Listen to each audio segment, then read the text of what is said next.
Lancement d'une campagne de prospection scientifique par le bateau de recherche marocain Hassan El Marrakchi. Cette campagne vise à évaluer des stocks halieutiques et de prospection de l'écosystème marin dans les eaux atlantiques de la zone économique exclusive du Libéria, conformément aux hautes orientations de Sa Majesté le roi Mohammed VI. Le ministre de l'Agriculture, de la Pêche maritime, du Développement rural et des eaux et forêts, Mohamed Sdeki, s'est rendu ce vendredi au Libéria pour le lancement officiel de cette campagne. Il s'agit là d'un grand pas dans la mise en œuvre de l'accord bilatéral de coopération entre le Maroc et le Libéria dans le secteur de la pêche et la recherche océanographique. Je propose d'écouter les explications du ministre de l'Agriculture, de la Pêche maritime, du Développement rural et des eaux et forêts. Aujourd'hui, cette expédition scientifique de prospection des ressources halieutiques dans la zone, dans les eaux du Libéria rentre dans le cadre de la mise en œuvre des accords de coopération entre le Royaume du Maroc et la République du Libéria, sous haute orientation de Sa Majesté le Roi, que Dieu l'assiste, dans la vision globale de développer un espace atlantique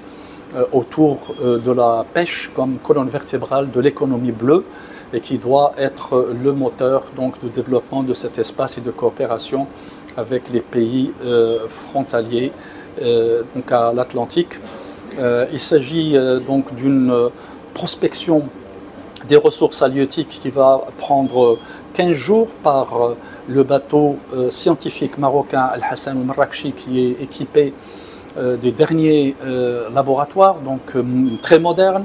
et très complémentaires sur le plan disciplinaire,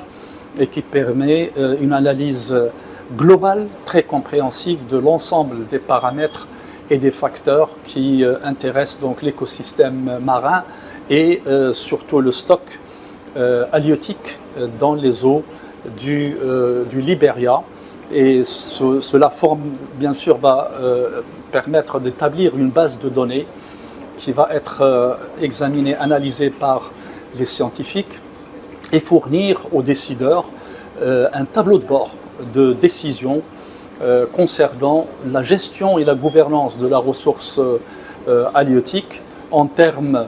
d'abord de repos biologique, c'est-à-dire la gestion dans l'espace, et puis la gestion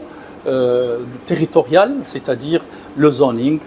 en fonction des types et des espèces de poissons qui existent, en fonction de la masse, en fonction de la dynamique des populations, et cela donc constituera un départ pour une gestion durable pour donc des ressources de ce pays. Évidemment, cela constitue un premier pas, et la coopération peut aller au-delà au niveau de ce secteur, et qui peut également réunir les investisseurs marocains et libériens autour donc de la ressource halieutique, sa valorisation et puis sa commercialisation, et donc avec un impact important sur le plan de développement social de ce pays.